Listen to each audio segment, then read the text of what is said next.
घरे हिंसा मामलें दोषी सब्यस्त हेले 4 अभियुक्त।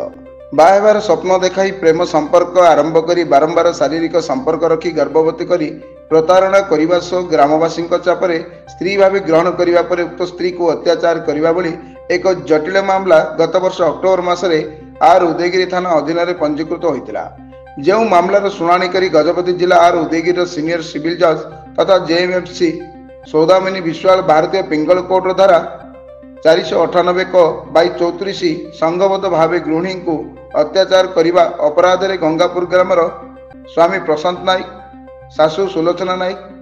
जा प्रतिमा नायक, देढ़शुर कृष्णचंद्र नायक को दोषी सब्यस्त कर प्रोबेशन ऑफ ऑफेंडेस एक्ट धारा 3 अनुजाई भर्सना कर अभियुक्त को एभली कार्य भविष्य में निवृत्त रही कड़ा चेतावनी देइछंती। सरकार पक्षर एपीपी हरिकृष्ण प्रधान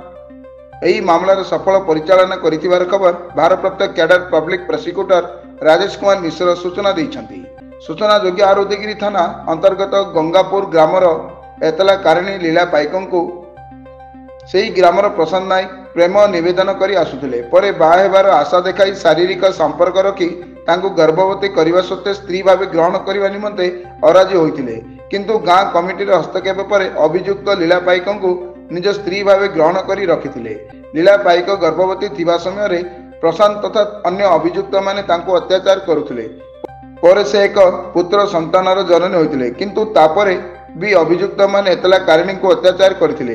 जा फल तांकर शिशुर देह खराब होई तार मृत्यु होइथिला। या परे मध्ये अभियुक्त माने आहुरी अत्याचार तथा जीवन में मारिबा को धमक देबारु किछि उपाय न पाई शेष रे घटना को नहीं आर उदयगिरी थाना रे मामला नंबर 152 रे एक मामला 16/10/2024 तारिख रे एतला कारिणी रुजु करथिले एवं सब इन्स्पेक्टर सपनाराणी बेरा एही मामलार तदंतकारी अधिकारी रहिथिले। 17 जन साक्षी बयान तथा दस्तावेज को भित्ति करी मान्यवर न्यायाधीश अभियुक्त द्वयं को उक्त घटना दोषी सब्यस्त करी भविष्य एभली कार्य विरति रहिबाकू चेतावनी देइछन्ति।